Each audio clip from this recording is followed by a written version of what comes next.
E lá em Atos capítulo 4, nós observamos que 2 apóstolos do Senhor foram presos, né? O apóstolo Pedro e o apóstolo João.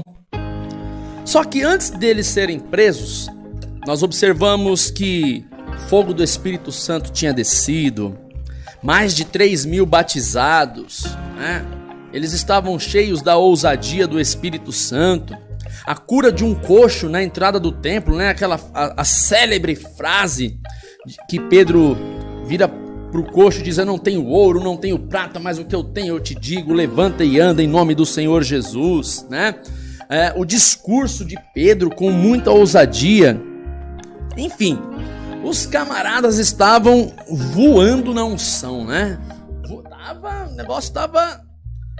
E aí, pastora Renata, lá no versículo de número 8, lê pra gente, por favor, pastora Renata, lá em Atos capítulo 4, no versículo 8, o que diz? Ali ele está diante das autoridades, diante dos anciãos, dos sacerdotes, dos escribas, do sumo sacerdote, de toda a elite, vamos dizer.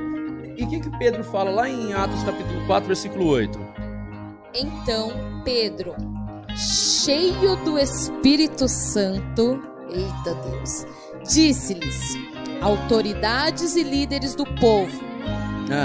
Pode continuar, lê até o 12. Visto que hoje somos chamados para prestar contas de um ato de bondade em favor de um aleijado. Olha aí, Pedro está sendo chamado para prestar contas em favor de um aleijado. Porque o aleijado que estava lá na entrada do templo. Continua. Sendo interrogados acerca de como ele foi curado. Saibam os senhores e todo o povo de Israel que por meio do nome de Jesus Cristo, o Nazareno, a quem os senhores crucificaram, mas a quem Deus ressuscitou dos mortos, este homem está aí curado diante dos senhores. Este Jesus é a pedra que vocês construtores rejeitaram e que se tornou a pedra angular.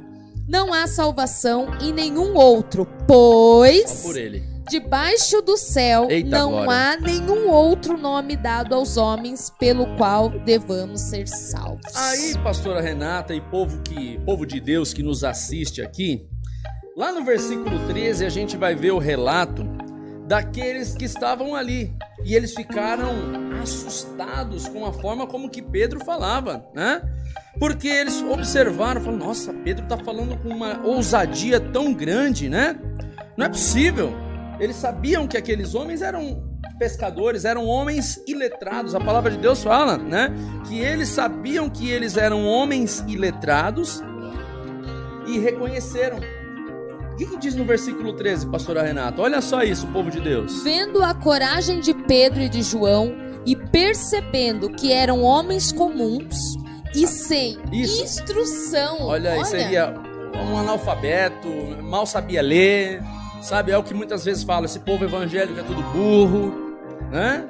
Mas aí, qual a conclusão que eles chegam quando eles estão lendo? Eles ficaram admirados e reconheceram que eles haviam estado com Jesus. Quando observaram Pedro e João falando daquele jeito, com tamanha autoridade, sabiam o histórico deles, falaram: ele só podia estar com Jesus. Vendo que aquele homem havia sido curado, eles chegaram à conclusão: eles só podiam estar com Jesus. As autoridades que estavam ali naquele momento chegaram à conclusão, né? Observaram ali o que Pedro e João estavam dizendo e chegaram para eles, pastora Renata e povo de Deus, disseram que eles não poderiam ensinar em nome de Jesus. Eles estavam bloqueados, eles estavam paralisados, eles não podiam. A autoridade, se você ler os versículos adiante, vão dizer que eles não poderiam continuar pregando. Mas sabe o que Pedro e João responderam?